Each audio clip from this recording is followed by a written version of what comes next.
Prioritization is one of the most critical skills for project managers. But the fun thing is, it's not even critical at work.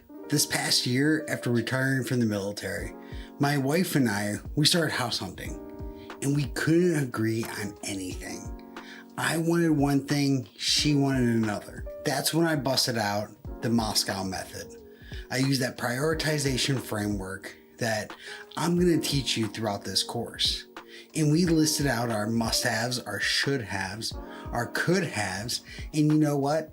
We found the perfect home that met both of our needs. Now imagine applying this clarity and focus to your projects, deciding which tasks are essential and what can wait, and what's just noise.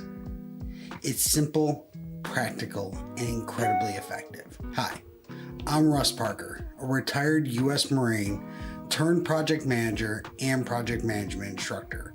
And in this course, I'm going to teach you about proven prioritization frameworks, including the Eisenhower Matrix, Moscow method, and more. These are tools that you can use today to streamline your projects and focus on what truly matters. So if you're ready to stop spinning your wheels and start leading your teams to deliver the right results at the right time, join me on this journey. Together, we're going to master prioritization and transform how you approach your projects.